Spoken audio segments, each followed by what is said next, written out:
positive side, I would say that, ladies and gentlemen, travel is a human need. It is a fundamental right, but at the same time, it's a human need. It is the business cannot stop. The professions and livelihood have to continue. The social tourism and social movement will certainly happen, and this is where the travel is required. And mind you, when travel happens, tourism will certainly follow. So COVID-19 that way is going to bring a pause to the travel industry. I would like to explain in very simple terms before I come to the main topic. It is just like, since the students are involved, it's just like you're playing a movie on the TV or on your laptop or whatever, and you are playing, going on at a normal speed. Suddenly there is a COVID-19 and you have to go for a pause. So whatever we are passing through, the bad patch that we are passing through, ladies and gentlemen, is that pause phase, but not stop. Lockdown may have stopped some activity, but I would see it as a pause. Now, once the pause is over, you again click to the play. Now, when you click play, maybe the things will go in slow motion. It will not be the same play, the speed that you get or that you were having in pre-COVID. So in slow motion, you will have to go for some time, and then you will enter to the play again. And lastly, but very important, is that India would come out with more opportunities. And therefore, I would say that from play, we have to move to the fast forward. Now, this fast forward will happen because all the economies, especially I'm talking of India, you have seen the Honorable Prime Minister, the whole government working on the economic sector, even in terms of seeking investments from other countries, and particularly in lieu of China. You may have been reading that India is trying to get the industries or investments which were otherwise scheduled for China to come to India. Now, all this, when the economy improves, obviously the travel and tourism will also improve. So I just gave this example in order to make everyone understand that from pause, we will go into play, slow motion, and then to play. And finally, we have to go to fast forward because you will have a lot of opportunities. Now, coming to the impact of COVID on travel and tourism. Now, primarily, it is generally to every sector within tourism, to all verticals. But let us see how it is going to affect region-wise, how it is going to affect stakeholder-wise, how is it going to affect theme or vertical-wise, and which segment is going to be affected. Now, very briefly, I'll touch upon, because this is also a cue and the clue to the students as to which areas or which themes of tourism are going to flourish or go faster than the other ones in the coming 1 year. So I'm taking this first 1 year. And let me tell you in the beginning, when I'm talking about these disruptions, when I'm talking about slow motion, when I'm talking about the survival part and the revival part, I'm talking of 1 year span. And I'm also talking about 1 year span also because it is presumed that by the end of this calendar year, the world is going to have a vaccine. Now, this vaccine would be a big game changer. And that is something which is going to bring that play button again and also fast forward. Because once the vaccine comes, then the movement of the people, not just within the country, but also internationally, will be sorted out and will not be a problem. So coming to impact, first of all, the regions. Friends, we have seen some countries have been affected more, some countries have not been affected more. In brief, I would like to say the Asian countries, even otherwise, they were doing pretty well in terms of growth of tourism in the last almost 5 to 6 years. Now it is going to do better because these are the countries which have been least affected by the COVID-19. Except for China. I mean, China, because I'm just removing from all sides, whether economically, whether travel-wise, there will be no inbound traveling into China and there will be no outbound traveling from India into China. Both ways will not happen. And of course, inbound from China is totally ruled out at this stage. So what I'm trying to say is that India and Asia stand a good chance. Similarly, within India, you have seen there are safe zones, where there are unsafe zones. The safe zones are going to prosper more and faster as far as tourism is concerned. Coming to the stakeholders, let me tell you, the airlines have been the worst affected. The hotels have also been affected to the equal extent. But within hospitality, if you see, the big hotels will suffer more. The resorts, the waysides, the homestays, they are going to do better. They are poised to start first, then the bigger hotels. The urban hotels will not have so much of health safety aspect as compared to those which are located on the wayside. Even otherwise, if you have seen, the government has allowed the wayside hotels to open now, which means that these segments will move faster than its other sister segments within the hospitality. So resorts, waysides, homestays, they are the potential, the I would say areas where the jobs will happen, the economy, the activity will happen, and so the career opportunities will also be there. Similarly, in terms of tour operators and travel agents, they are very much affected. The restaurants will not be affected and have not been affected to a large extent thanks to the online supply. For example, Zomato and Swiggy's, they have been at work and they have been doing a fabulous work during this COVID-19. And the restaurants, with some protocol of keeping social distance, will also start flourishing in the next few months to come. Now, SMEs, the small and medium enterprises, are also very much affected. But again, keeping the social distancing and the way, as you see in the new order of the government, the standalone shops and other smaller enterprises have been allowed. So this is also started to pick up. Now, there is an impact on government as well. We are all looking towards government as to how much government can help. But let me tell you, the foreign exchange earnings has been lost, the GST loss, the visa fee loss. Now, all the governments have been affected. I'm not saying that government is not going to handhold.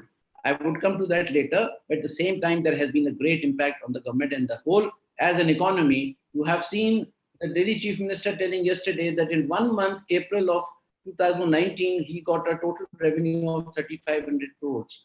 And last month in 2020, April, he just got 350 crores.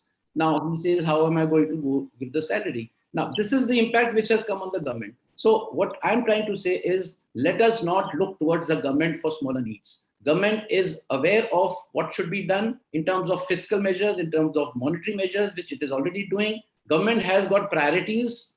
It has to lay more priority on the poor, on the people who are helpless, and then gradually come to the industry as well. In terms of the types of tourism, friends, domestic tourism is going to happen immediately. International tourism is going to take some time, both inbound as well as outbound. It will also depend upon the new visa regime. Every country will bring a new visa regime as to which country they should allow the people from. At the same time, India will have a new visa regime. Where should we, from which countries do we have inbound into India?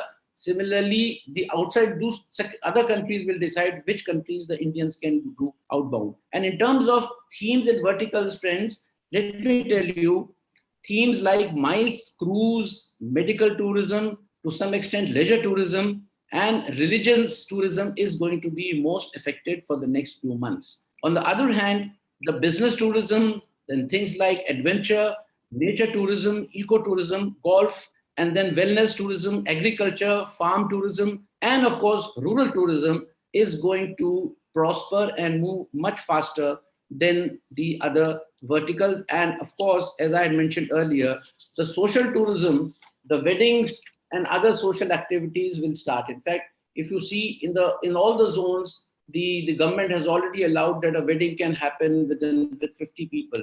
So friends, there is nothing to panic. The impact has been tremendous and unprecedented, but at the same time, things will start getting normal in days to come, in months to come. The only thing is, whatever has been lost has been lost. How it has to be recovered. Now, that is one thing which is important. Now, in terms of the revival, I would say, in terms of survival, I would like to mention that how the enterprises and industry will survive, that is important. So first issue is of liquidity crunch. The other most important is the job. So overall impact of tourism on tourism and economy, ladies and gentlemen, on the enterprise, on the industry can be summed up by 2, 3, 4 things which have to be taken care of. Number one, retention of jobs. Number two, liquidity crunch. The third is loss to the stakeholders. And as I had mentioned, the government may not be able to help in providing wages to the people, to the industry. But yes, the banks, with the help of the Reserve Bank of India directions, can certainly extend the credit limit. And this is how the enterprises can continue to survive. Now, coming to the impact on the academia, that is most important and relevant today, is, as I had mentioned, there will be a new order. And that new order I have already mentioned, and India is certainly better placed. So what will happen in terms of for academic institutions? What are the new areas which will come up, and what are the major impacts which have happened and the way out? As I mentioned, academic sessions have gone topsy-turvy. So a reschedulement is happening. The digital online classes could be one area which can happen. Then that means the industry, the academic institution should invest more in having the state-of-the-art digital classrooms, online teaching through video. Today we have many institutions, even IAS aspirants are taking videos, the actual videos, they're listening to them, and getting taught at home. So staying at home, what else can be done? That has to be looked into. So digitally, we have to become very robust. We have to also revisit curriculum. The interface, which always happens in the academic institutions, especially tourism, hospitality, has to be afresh. It cannot be the same. And even industry today is clueless. So this can happen only when the tourism starts, because even industry doesn't know as to what will happen. So once they come to know what are going to be the scale of operations, what are the areas there where they can prosper, what are the areas where they can touch upon, what are the new areas where they can enter into, then the issue of skill set, new skill set as to which area should the academic institution give more impetus, that will come. But this interface has to be afresh and has to be more. And new job opportunities, since the job will be one of the biggest setbacks. The tourism, hospitality, the academic institutions have to work out what are the new areas. Now, as I see, one of the major changes that may happen is, see, earlier the enterprises and the industry used to think how to make profit, from tourism, from their business. Today, ladies and gentlemen, it will be how to prevent losses, how to cut down costs. Now, this means then the economics in tourism will be a very important subject. So, as I foresee, the economics of tourism in the post-COVID era will be a very important subject. The digitalization is, of course, a very important thing, because everyone, when our students look for jobs, the first requirement that will be asked by the employers would be how digitally skilled you are.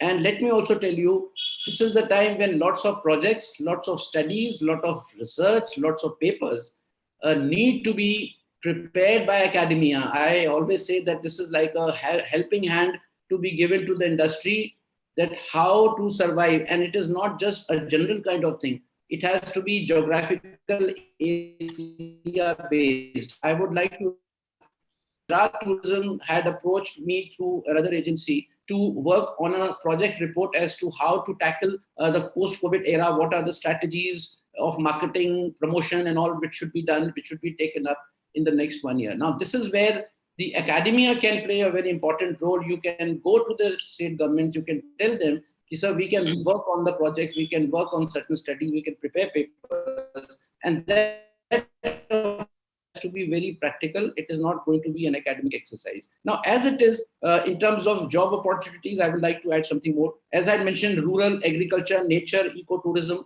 let us be experts of these themes. Digital skilling, I have already mentioned. Lesser known destination, let us explore. The students could, in their spare time or maybe within the curriculum, explore certain lesser known destinations, search out the green zones, search out those countries where there has been more health safety, work from home, how can we do, what kind of infrastructure is required, what are the health protocols going to be in the hotels. It's going to be a change scenario. If I draw just a simulate a situation in a hotel, it is going to be something like this, that when the guest enters, maybe the person who welcomes may not come very close to him. And the door may not open. The bellboy may not take your baggage up to the room. You may have to carry it yourself. You may not have to go to the reception also.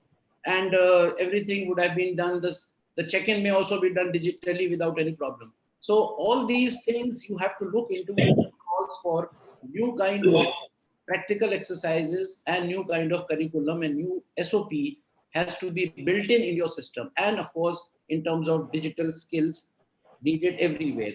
Then virtual tourism is going to be one of the major areas.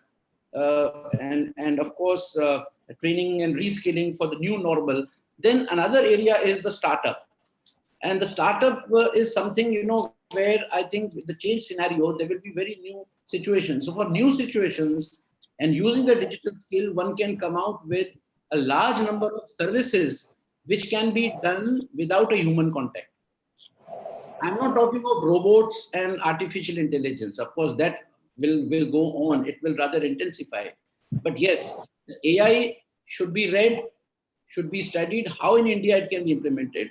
Robots may not come immediately, but at the same time, you have to develop innovative ways as to how we can bring in hospitality services and tourism services without contacts.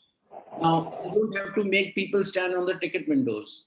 You don't have to make even otherwise, but in monuments, except for Taj Mahal and few more ASI institutions. Now, how can we remove, or maybe it will help in seamless traveling, even the guiding. You don't need a travel guide, standing around you with a mask on his face. You may have just an audio guide. You may have a visual guide in your application. So mobile application is helping you as a guide. So these are the things related to technology, ladies and gentlemen, which are very important. Now, I would, on a positive note, let me tell you, India already has a major skill gap. And we always keep talking, even in the pre-COVID era. I remember Gujarat Tourism had conducted one seminar here. I was conducting and moderating that, basically on how to bridge the skill gap. Now, bridging the skill gap being one of the challenges, it means there are opportunities already. There were opportunities even in pre-COVID. So with post-COVID, the gap is already there. So I would like to tell the students of then there is not much to worry. It's just that 1 year is going to be, in motion, and you have to bear that 1 year. Now, coming to the revival. Now, before revival, I would say to all the enterprises, to the students, don't lose your confidence. To the enterprise, I would say, don't close your shop. Be in the game. Approach your banks. Start operations. The moment you are able to start operation, even if it is low, it will be unviable for some time because of less volume, because of restrictions from the government, because of certain SOPs and health protocol, but do start. Once you start, you will come to know what is the scale of operation you can do. So prepare new itineraries, prepare new packages. Now, your new itineraries again will have to be based on the safety of that particular region within India and outside India as well. Similarly, as I mentioned, the airlines in terms of safe travel, how much safety in travel can airline offer, that will be the deciding factor. How much seamless airport experience, the least. You may have heard yesterday only that T3 of Delhi airport is preparing for as to how the baggages can be checked. So they are trying the ultraviolet radiations to check the bags, lest it has got some infections, or even if there are infections, they can be treated with the UV bombardment. Similarly, different exits for different airlines, different entries. This is something which is innovative. Human mind is very innovative. Friends, students, young students have more drive and more intelligence and more creativity than even the older ones. And therefore, you have to be very innovative to find. Similarly, I would say that in terms of in terms of the accommodation, as I mentioned, the hotel which is able to prove that they are safe health-wise, they are going to flourish more. So how can you prepare a module? How can you prepare a management information system? And how can you place a system for safety of the changes? Now, this is again a matter of research, and if the students can do some kind of extra reading on this, or maybe a subject, would certainly help them. And of course, there are many distance learning courses. Even if somebody is doing MBA in tourism and hospitality, there is no bar from having distance learning courses, on digital knowledge, on airline business, on guiding business, on hospitality. So do specialize in every area. Don't just stick to one aspect that I've done MBA tourism and hospitality, and so I will be seeking a job. You have to be a master. You have to be a jack of all trades. And this is the time when sitting home you can approach digitally. So what I'm trying to say for academia, have special courses, short term, medium term, or the new global order. Rationalize curriculum, drop or maybe reduce the traditional syllabus. How should kitchen management be then done in the new global order? How should the reception be? I'm talking of hospitality. How should the front office behave? How should be the F&B? What kind of protocol has to be followed in the conferencing, in the MICE, in events, in exhibitions? Now, these are all specialized areas which nobody may have thought. It's a very clean area and very, I would say, a very blank space where anyone can enter. And as I had mentioned, in terms of specialization, the students and the academia should also specialize on the new themes which I mentioned, and above all, the need for sustainable tourism and responsible tourism. You have to also become a responsible tourism expert and an expert, because the whole world, mind you, is going to talk about sustainable tourism, because all said and done, whatever has happened, COVID-19, can always say that the more you tinker with the mother planet, the more you tinker with the environment, the more you become greedy about having exploiting tourism, the more of such problems, the more of such disruptions on the health front are going to happen in the coming years. The sustainability of tourism is something which is going to be a very important subject. Responsibility of tourism or tourist is also a very important. Then within the sustainability criteria, there are something called STCI, Sustainable Tourism Criteria of India, based on GSTC, Global Sustainable Tourism Criteria. Now, this also you need to be a specialist. And finally, as I had mentioned, startups, entrepreneurship students, you have to be in the back of the mind that the moment you are not able to get job, especially those people who are going to get out into the market for the next year, the startups, ancillaries of bigger units within the hospitality or within travel trade, work on the homestays, applications, innovations of new products and services, and how, as I had mentioned, facilitate a seamless and healthy traveling and accommodation and overall tourism. Now, these are the areas where you should specialize. Now, as I had mentioned, in terms of thriving and in terms of doing better, the opportunities, this is a 1 year of turmoil, ladies and gentlemen. As I mentioned, I'll reiterate, vaccine will be the big game changer, and it will make up for most of the losses. And tourism will bounce back. India, as I mentioned, is a safe destination. There will be more inbound into India. China will be avoided, both in terms of investment, in terms of India will become a very best. I've also seen that along with India, even the economies which have been most affected, Spain has started its webinar and started traveling. So you can see how resilient the countries can be in terms of tourism. Now, within just about 2 weeks ago, you had a big problem in Spain, and today Spain is talking about tourism. Now, another thing which I would like to mention is that today, if you think of economy, in terms of production, wherever the production loss has been there, that is the loss in GDP. Except for that, let us take in terms of travel and tourism. I've got money, spent money for the last 40, 45 days. So that money is going to come out, whether it is in the form of weddings, whether it is in the form of traveling, whether meeting the social relations, whether meeting friends, meeting your children. Now, all this is going to happen in the coming days as and when The third lockdown is also over. And lastly, ladies and gentlemen, before I close my address, tourism, as I had mentioned, is very resilient.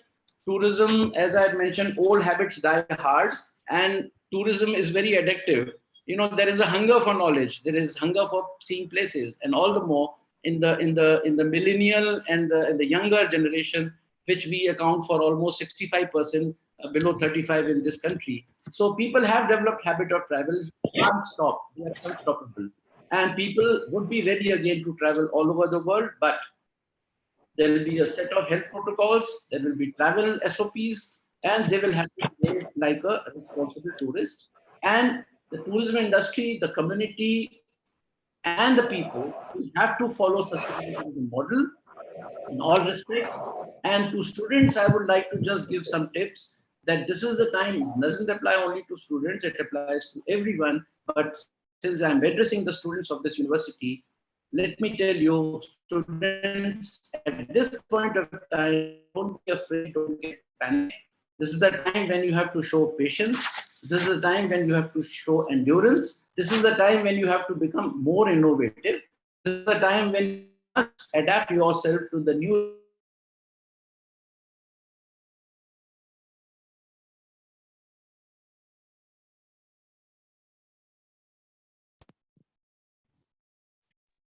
It's fine. Otherwise, I'm ready to field questions. And thank you so much. Thank you so much, sir.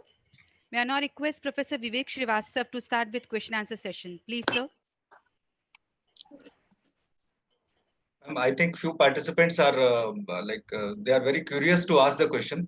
So if they can ask first, those who are interested, they can raise your hand. I'll unmute them, and then they can directly ask their question to the resource person. Yes, Professor Jayashree, I am unmuting you. Please float your question. Good morning, sir. Sir, my question is, how will the food and beverage industry be affected due to this outbreak, as goods and services allow travel from one border to another? So how will food be affected on this? Will our essential goods reach us? Because people are very curious right now. There is a fear and anxiety of stepping out of their homes. So how should they deal with it? Well, I'll be very brief. Professor Jashri, you have seen that during the worst of COVID in India, the online supply of food through Swiggy's and Zomato's in, of course, urban areas was never stopped. So this is one area. Rather, they were short of supplies in terms of the manpower, because the labor had gone here and there. Now, the change scenario, it is not just it is now applicable in almost the entire country. Online restaurants are working, day and night to supply food. That is one. Now, it is a fact that restaurants and hotels have not been open till 17th May. But what I foresee is by 17th May, when the lockdown 3.0 gets over, you will have the restaurant started with a protocol. As far as supply chain is concerned, there have been some disruptions in the transportation, but as far as food and beverages are concerned, you know very well that it doesn't need too much of transportation from east to west or from north to south. It's just that you need a limited stock, and even the homes are running so well. The supply chain has been built very well. So I am very positive about the supply chain and essential goods. In fact, the restaurants are. In fact, I have got the food from the Swiggy and Zomato during this crisis, and they have been doing a great job. So F&B is relatively safer, because without food, nothing can happen. Going to the restaurants, having food there will have restrictions. The tables will, instead of having 4 tables, you may have just 2 tables. People may be sitting apart. That seating arrangement has to be worked out. The fumigation, the health protocol, the sanitization, the temperature checking, all these have to be brought both into the hotels as well. As far as food hygiene is concerned, there also in the kitchen management, they will have to follow certain SOPs. But all said and done, is going to see the brighter side very soon. Maybe by June, you will find all the restaurants starting and the supply chain restored. Good afternoon, sir. This is Ravi from Chandigarh. My question is that the people are staying home for such a long time. So after the crisis gets a little lenient or come down, there are chances of either the people will rush to the restaurant or they might detach themselves from the restaurant. So what do you think? What would be the scenario? Yeah. You see, as I had mentioned, uh, people have been waiting in the wings. I have been in government for 35 years. I have been district magistrate in many districts. You see, we used to run after the people at times. They used to climb the buses on the top, on the ceiling. And I remember as collector, when I used to see such buses, with all the people sitting on the ceiling, I used to, take my car after them, and they used to run up. The moment I was away, they went and got into the top again. Now, why I'm giving this instance is, yesterday you have seen the liquor shops got opened, and there was so much of crowd, 4 kilometers, 5 kilometers long queues, and with the result that they had to close down. Now, why I'm giving these instances is that people will certainly like to go to the restaurant. It's like, for 40 days, for 45 days, they have been waiting to go out. So they are going to happen. But the restaurants as they are will not be very viable if they charge the same rates for their food. Because if they have a capacity of 200 people as a turnover for the whole evening, they may be able to do only 100 or maybe even lesser. So with 50% occupancy forced by the government for some time, they will be unviable. But that will result in costlier food. And people will not bother about costlier food. I'm talking of the urban big restaurants. Online, I have already mentioned. In semi-urban and smaller towns, it is going to be like a crowded place because people are dependent on the food for their food on these restaurants. Even in smaller places like dhabas and smaller restaurants in the rural areas or maybe semi-rural areas or town areas, you will again have crowd. So mind you, food is something which you can't avoid. So the first thing that will revive, accommodation may start later on. You may not like to go and stay somewhere, but fooding is something which is easier available. And subject to restrictions of the government, people will not stop.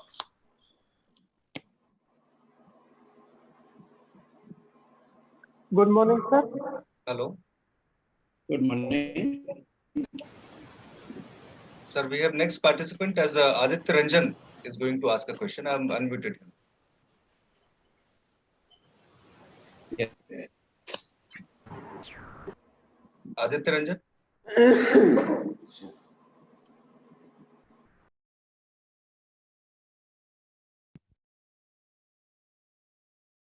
Aditya Ranjan. Okay. We can take a next question from Shubham Sharma. I've unmuted Shubham. Good morning, sir. Yeah. Good morning. I am a student of traveling tourism, and as I see nowadays, due to the COVID-19, I feel proud, but I feel proud in my industry and now also. But nowadays, our society seeing towards very negative characters to a foreigner who is stuck in our country, and it is a drawing very negative character towards the foreigner and society, seeing every foreigner negative image. So how can I improve society image towards the respectable to every foreigner in upcoming days, sir?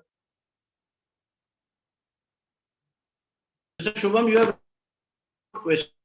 In fact, this is something which would happen, but let us all have faith in the government. Government will open only that country to that country which is considered to be very safe. And that is why I said the international traveling is going to take some time. Number two, those who are desperate to come to India, and maybe in the first go, even when the international traveling starts, like it is happening now, the Indians are being brought from foreign countries, as you may have seen on 7th of May, special planes will go to these different countries to get Indians back.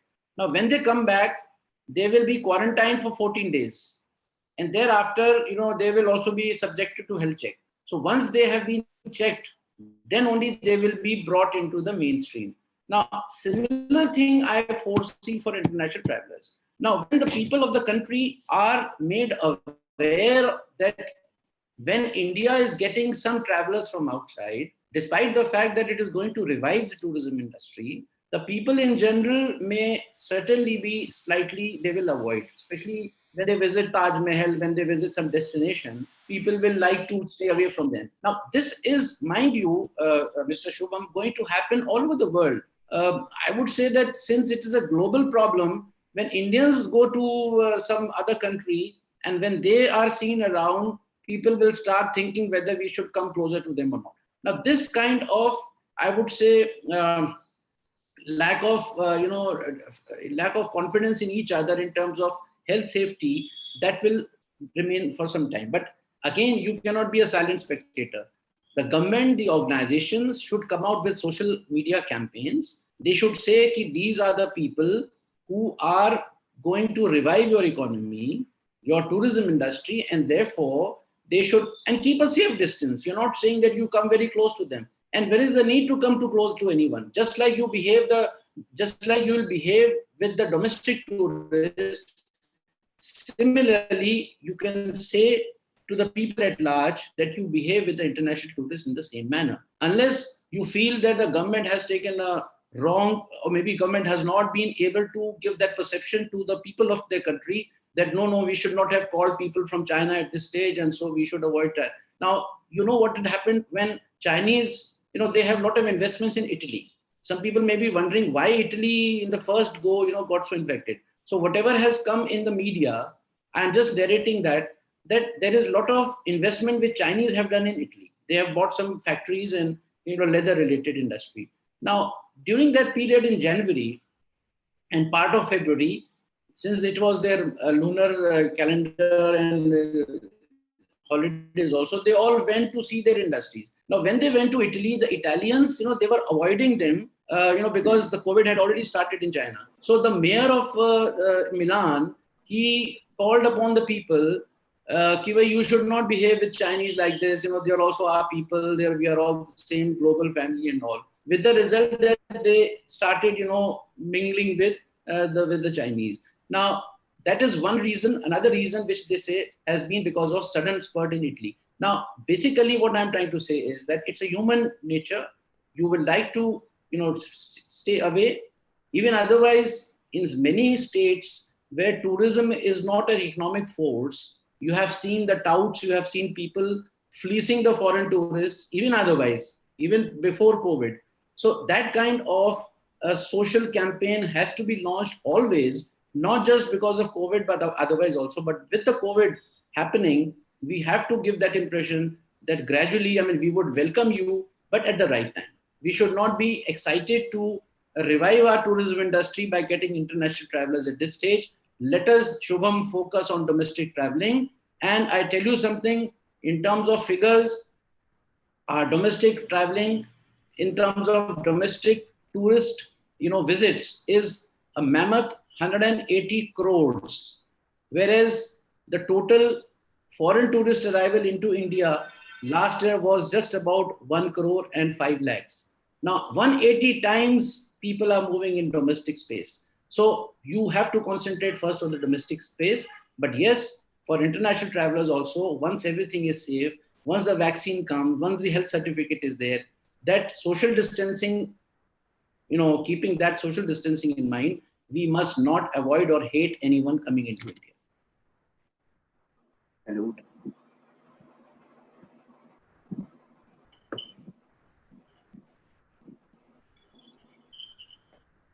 Thank you, sir.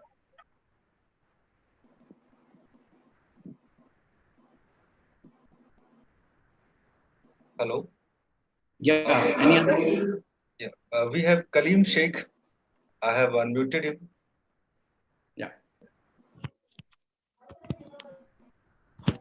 Hello. Good morning, sir. Yeah. Please ask your question, Mr. Kareem. Sir, even after discovering medicine to COVID-19, of course, we will see rise in inbound and outbound tourism slowly. So, will social distance be will last for a long time? I mean, will social distancing be last for a long time? Mr. Karim, So what is your answer, sir? can you tell the first sentence? It got slightly cracked. The voice was cracking. Can you repeat the question, please? Sure, sir. Sir, even after discovering medicine to COVID-19, so of course we will see rise in inbound and outbound tourism slowly. So it is the fact, in fact. So will social distancing be last for a long time? Sir, what is your answer, sir? Mr. Karim, social distancing will last for a longer time. Also because you may be aware that when the swine flu came, H1N1, there were vaccines available for that as well. Pneumonia also has a vaccine, but not every Indian has taken that vaccine. So if you talk of domestic sector, not everyone is going to be vaccinated. They will not go to get the vaccinated because there are even, I mean, in India, you have to go to people forcibly and get it done. But that apart, even when the international travelers, if there is a condition that you will come into India only with a health certificate that you are vaccinated, people would not know when they are seen in Taj Mahal or Agra Fort or some other destination whether he is vaccinated or not.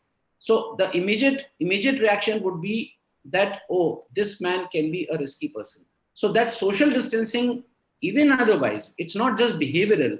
I would say that even the government should impose this, that keep this social distancing for some time, even if the vaccination has come, because you are not sure of the only thing is that if somebody wants to come closer, he can say, oh, so look, I have a certificate, I am vaccinated. Now that apart, but in general, people would not know who is vaccinated and who is not. But in terms of the safety, the government should give this perception to the people that anyone who is entering into India has been tested health-wise and he's vaccinated. Now, once that impression goes all around, which means whoever is seen in India now after vaccination has been taken care of through vaccination and he's safe. So this kind of awareness campaign has to be launched by the government after bringing this policy in its visa regime.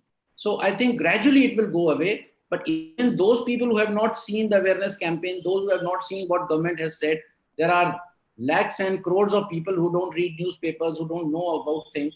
They will, when they see an international traveler, they will still keep social distancing. But gradually it will go. As the crisis of COVID, if the COVID doesn't reappear, mind you, Mr. Karim, things will become normal. And it will be just like, even if it is forever, just like H1N1 and just like any other disease, diabetes, you don't bother now as to whether somebody is eating sweets or not. He will die if he eats too many sweets or he's not careful about his diabetics and he's taking too much of salt and he will die of blood pressure. Now it becomes the day. Today, since it is infectious, and that is why all these checks and balances. So social distancing will remain. Government will also like to keep that social distancing, but gradually it will taper down.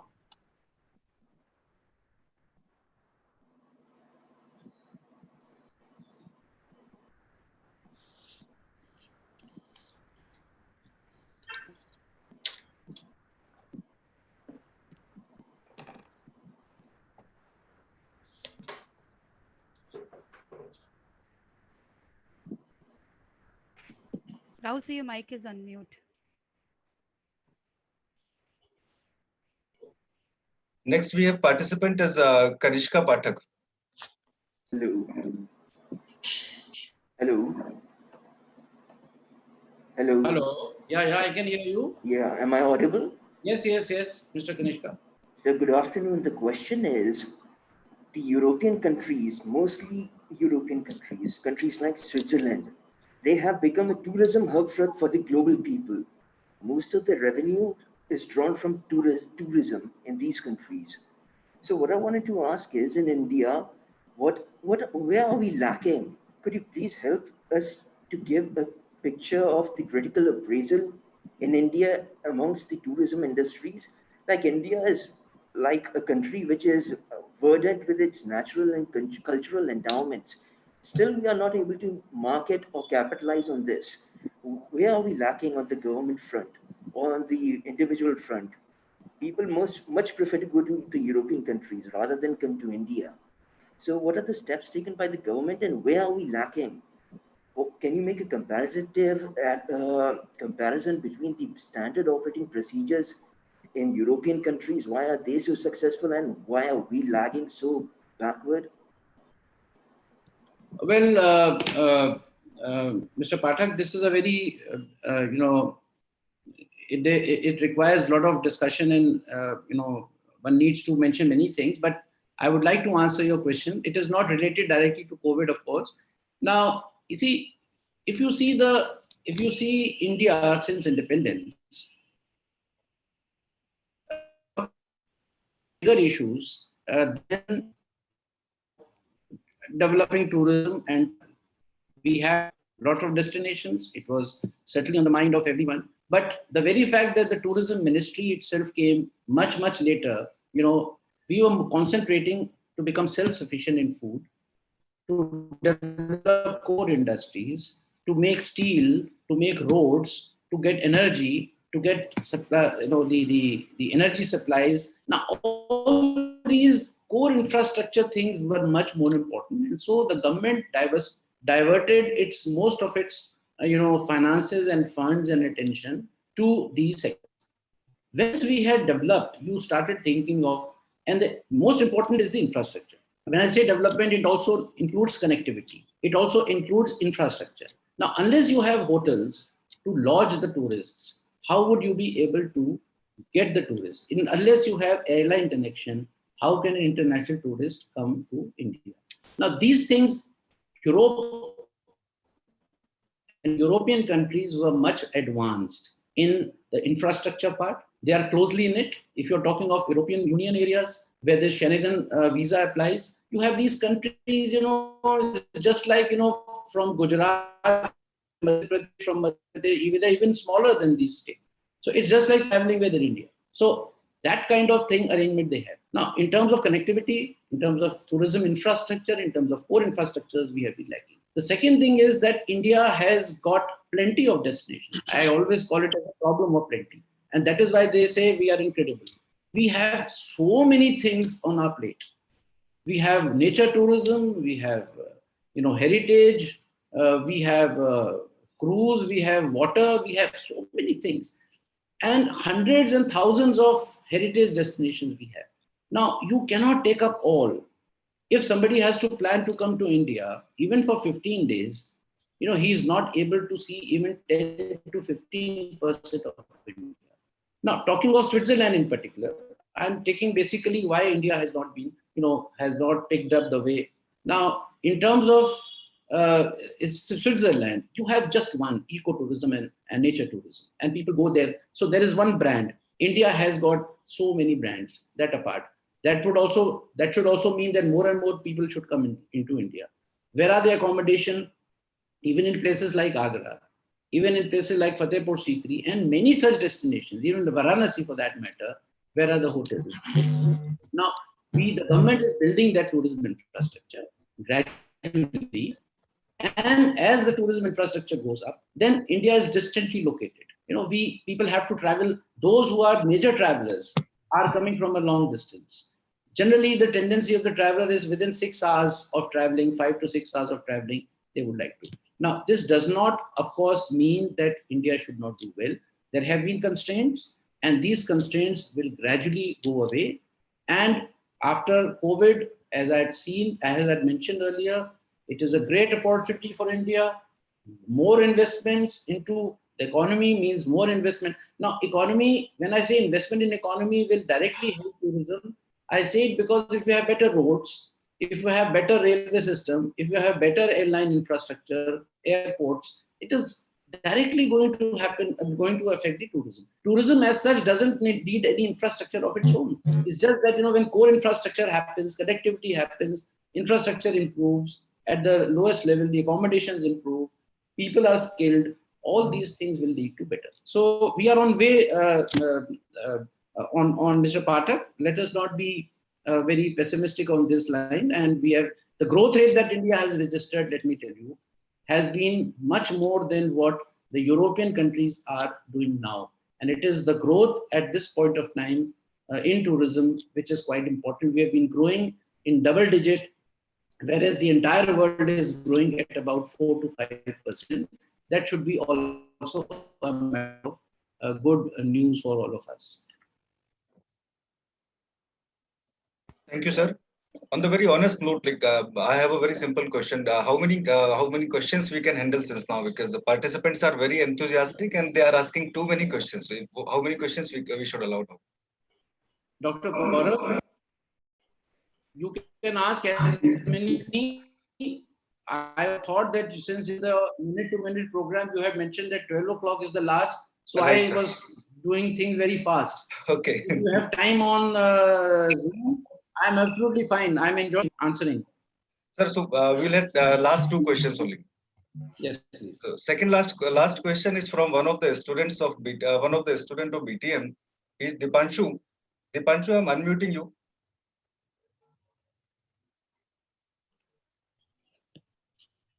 Yes, sir. Thank you, sir.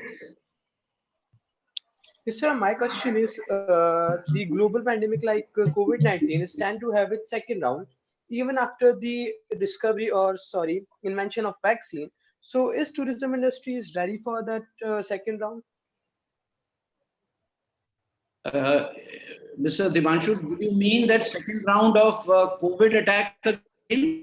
Did you mean? So, it is possibly predicted. It's predicted to have a second round. So, in that Okay. regard, are we ready for it? No. Your question is very good. Yes. You, you see,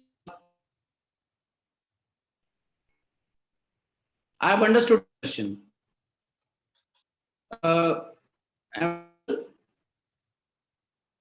Mr. Dipanshu? Yes, sir. Yeah. So, very good question. Yes, let us simulate today without a vaccine, the country is opening up. Come 18th May, country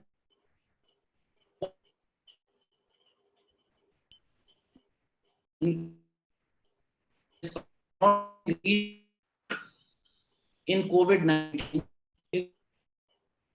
When things started, every person was, was shocked and, on many accounts. Number one, there was uncertainty about this invisible enemy. How would it behave? Number two, there was no health infrastructure, even with the European countries. And with sudden spike that happened in some of the countries like Italy and Spain, everything went topsy-turvy in terms of providing health care. India had a late start. We learned from the experiences of others. And number two, the spike did not happen in India because of immediate lockdown. Now, this period of 40 days, the government, as you know, both the union and state governments have mobilized a great deal of healthcare facilities. Today, you may also be reading the health ministry, press addresses every day. And today we have more than 1 lakh beds available throughout the country if required for those COVID patients who require hospitalization. People have also understood that 80% of the COVID cases are such which can remain at home under quarantine and they can take care of them and they will improve. Only 5% they need ventilators, even only 20% need hospitalization. So what I'm trying to say is we are knowledgeable about this invisible enemy. That is one. The step two is we will go about opening the economy and keep the social distancing. Some will follow, some will not follow. You have seen yesterday at the liquor shops, but the government will come in, people will also start behaving, and gradually people will become, more and more, they'll adhere to the social distancing and the norms. And as they do more and more, the economy will open more and more. Stage three, the vaccine comes and there is a big relief. And everyone is, feeling that now with the vaccine things, COVID-19 is no longer a threat. And with vaccination, of course, the economy and the rural tourism will revive. Now in this particular situation, you also may have heard of herd immunity. It is said about these viral infections that if 60 to 65% of the people or a majority of people get affected or infected by a particular virus, automatically the immunity comes in the other people as well, and no such virus can be a threat unless it mutates itself. That's a different thing. So with vaccination, with herd immunity, now comes the second round of COVID-19. Now, unless there is a mutated form, nothing can be worse than what it was now. People are aware of what are the do's and don'ts. The social distancing will become even more stricter. Maybe there may be a few lockdowns in some area where the disease has been more contagious. So what I feel that with your question, that you are totally aware, you have the healthcare facilities, you have the know-how enemy, you have the vaccine with you, then it will turn out to be like any other disease, including cancer, including blood pressures, including cardiac problems, including pulmonary problems, including pneumonia, including H1N1. So COVID-19 will also fall in one of the list of, including AIDS.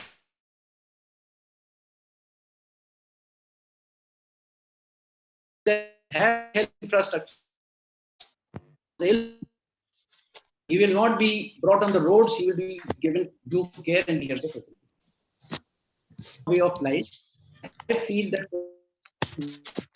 as strenuous to the economy, as strenuous to the health of the people, than the first COVID, which came so invisibly and strangely and suddenly. I have a feeling about it, Mr. Dipanshu.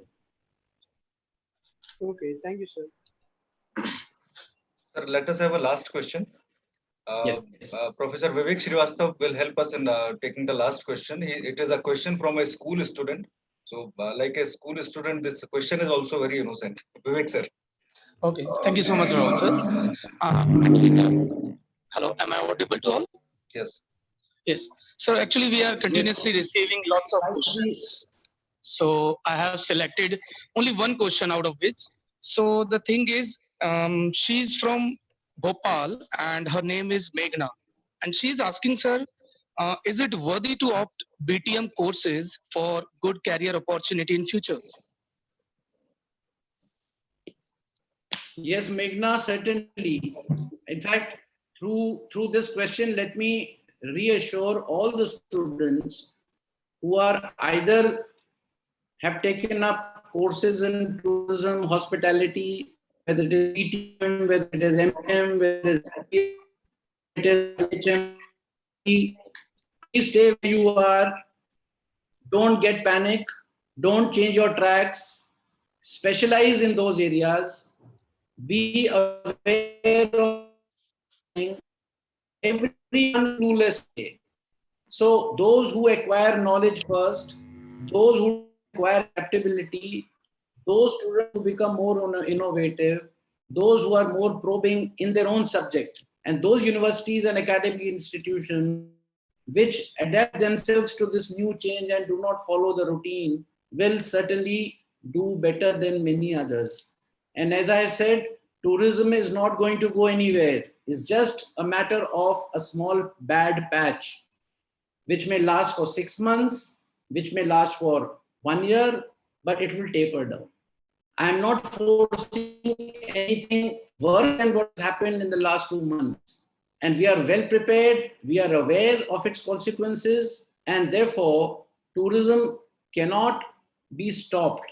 Traveling cannot be stopped. So Meghna, just don't get into a panic situation. You must continue what you are doing. If you're keen on taking a BTM, you must join. Tourism and hospitality is one of the fastest growing sector. COVID-19 or any other factor has certainly unstabilized for some time, but it will not perish. The tourism and travel industry, it's a huge industry. The airline industry is huge. The government is going to help the sectors as and when it gets resources in terms of taxes, in terms of levies, in terms of policies. You rest assured, and we will bounce back very soon. Stay where you are and do whatever is of interest to you. And tourism and hospitality has got a great future in India. As one of the participants had asked a question as to why India is so low as compared to now. The future decade is going to be of Asia, is going to be of India, because India and Asia are most unexplored areas for the entire world. And with COVID-19 having almost devastated the morale of the people in these European and American countries, they are going to go to a safe haven, and that India and Asia is going to provide after COVID. So the growth rate of India tourism, growth rate of tourism as such is going to be very low throughout the world, even in India. But once things become normal, maybe span of 1 year, you will find that the growth rate of India will become faster than any other part of the world. So students, I will like to reassure you, if you still have any specific questions, any doubts, you can always approach me through PIM, through your, I'll be very happy to answer your questions, but don't be afraid of COVID-19 and don't think of changing your career, because don't forget one thing. All the sectors have been affected. So when all the sectors revive, tourism will revive. And tourism will revive faster, because without traveling, the economy cannot run. So in order to run the economy, the traveling is a must. And when the travel happens, the tourism will also happen. So this is my assurance to you, and just enjoy as long as it is required. And once things are okay, bounce back and do whatever is of your interest. Okay, thank you so much, sir. I think this information would be helpful for the students, those who are ready to take admission or make a career in the tourism industry. Right? Up to you, ma'am. Thank you. Thank you so much, sir, for wonderful answers and great insights. I would like to request Professor Aditya Pratap Singh to propose a vote of thanks.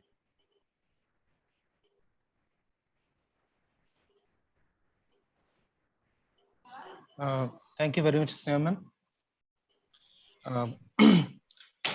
Honorable Dr. Vinod Jutsi, former Secretary, Ministry of Tourism, Government of India, our very esteemed and respected Dr. S.S. Bhakat sir, Director, Prestige Institute of Management, Gwalior, Dr. R.P.S. Kaurav, Coordinator, PTM Program, Assistant Professor, AIMG, Dr. Sneha Rajput, Co-Coordinator, BTM Program, Professor Vivek Srivastav, and most valued participants from different parts of India and abroad.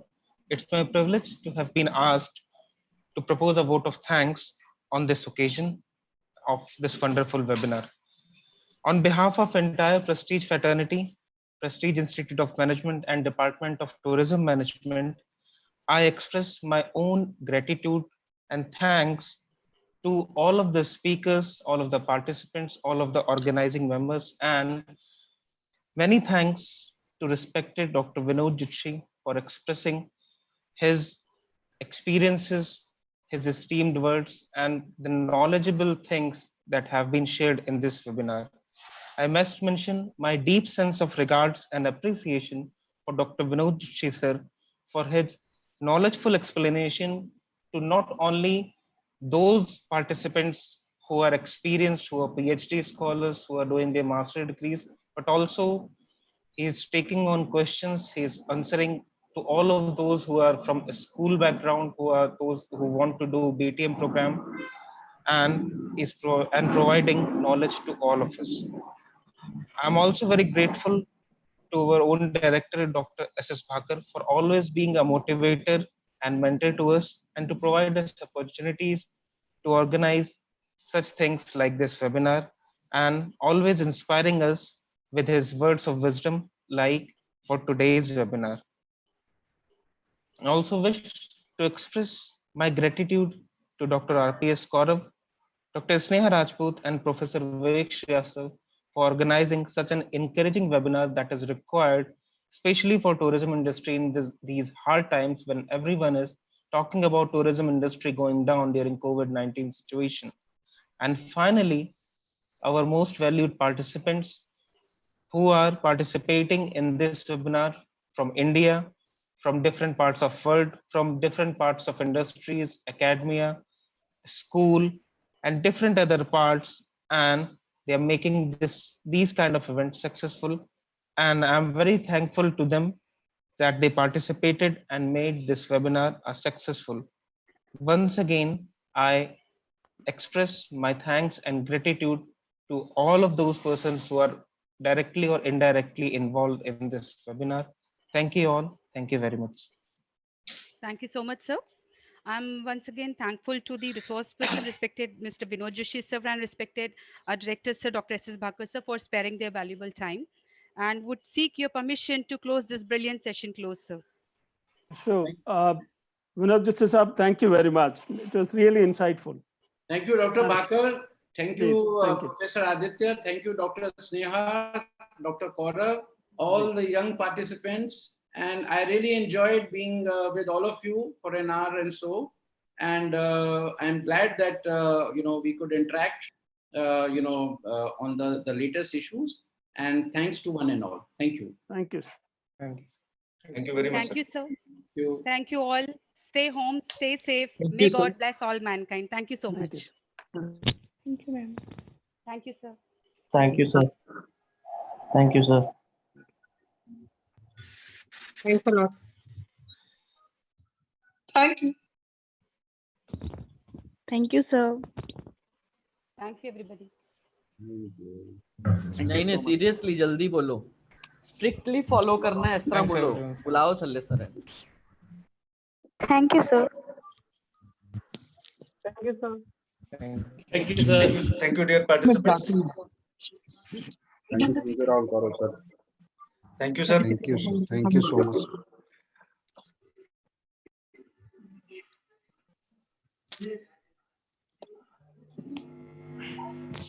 70 participants.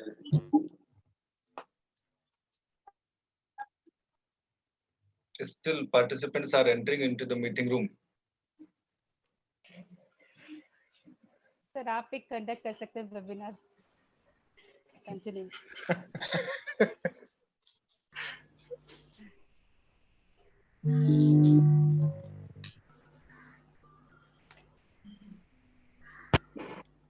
Participants may kindly join the session so that. Thank you, sir. Thank you. Thank you. Thank you, everyone. Thank you, sir. Thank you so much. Thank you so much, sir. Thank you very much for being a great audience to everyone. Thank you.